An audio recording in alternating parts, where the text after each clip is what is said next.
Invitado, gracias. Fuera de aquí. Matas Palestina, vais a comer en Gaza. En Gaza hay cerveza buena. Nada. Fuera.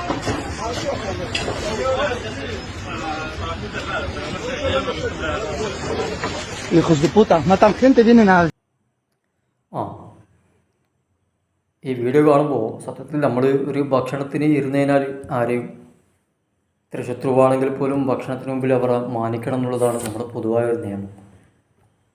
പക്ഷേ ഇവിടെ ഇത് കണ്ടപ്പോൾ ഭയങ്കര സന്തോഷം തോന്നി. കാരണം നിങ്ങൾ കണ്ടല്ലോ, സ്പെയിനിലാണ്. അവിടെ ഭക്ഷണം കഴിക്കാൻ വേണ്ടി ഇരുന്നപ്പോൾ അവർ ആട്ടി പറഞ്ഞേക്കാണ് ജൂതന്മാരെ. അതിനാൽ അവർ പറയുന്നുണ്ടല്ലോ ഫലസ്തീൻ ഗസ, ഫലസ്തീൻ ഗസ. ആ ഫലസ്തീനിലെയും ഗസയിലെ മക്കൾക്ക് വേണ്ടിയിട്ട് അവർ നിഷ്കരണം കൊല്ലാക്കൊല ചെയ്യുന്ന ഒരു വർഗ്ഗമാണ് ഇവരെന്ന് അവർക്ക് മനസ്സിലായി. ഇവിടുന്ന് ഒരു പച്ചവെള്ളം പോലും കുടിക്കാൻ പാടില്ല, ഇവിടെ നിങ്ങൾക്ക് ഭക്ഷണമില്ല എന്ന് അവർ ആട്ടി ഓടിക്കുകയാണ്.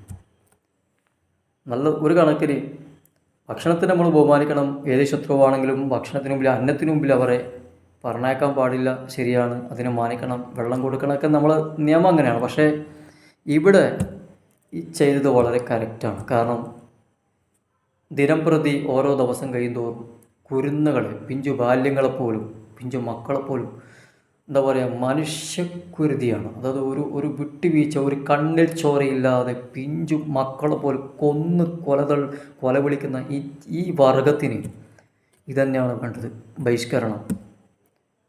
എവിടെ ചെന്നാലും ആട്ടി ഓടിച്ചേക്കണം. പണ്ട് ഹിറ്റ്ലർ ചെയ്ത പോലെ, ഹിറ്റ്ലർ ബാക്കി വെച്ചത് നമുക്ക് വേണമെങ്കിൽ ഈ ഇവരെ തനി ഗുണം കാണാൻ വേണ്ടിയിട്ടായിരിക്കും.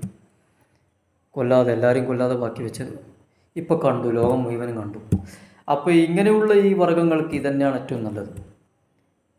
ഇവരെ ഒരു തുള്ളി പച്ചവെള്ളം പോലും കൊടുക്കാതെ ആട്ടി പറഞ്ഞേക്കുന്നതിൽ ഒരു തെറ്റുമില്ല. കാരണം അത്രയും ശപിക്കപ്പെട്ടു പോയ, അല്ലെങ്കിൽ വെറുക്കപ്പെട്ടു പോയ ഒരു വർഗ്ഗമാണിവർ.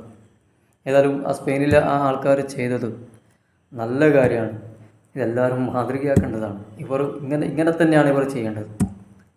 ഒറ്റപ്പെടുത്തൽ ഇത് കണ്ടപ്പോൾ ഒന്ന് നിങ്ങളുമായിട്ട് പങ്കുവെക്കണമെന്ന് തോന്നി. ഈ മനുഷ്യപ്പറ്റില്ലാത്തവരോട് മനുഷ്യപ്പറ്റില്ലാണ്ട് നമ്മൾ പെരുമാറുന്നതിൽ ഒരു തെറ്റുമില്ല, അല്ലേ? അതാണ് അതിൻ്റെ ശരി. ഓക്കെ, ഇൻഷാ അല്ലാഹ്. അസ്സലാമു അലൈക്കും.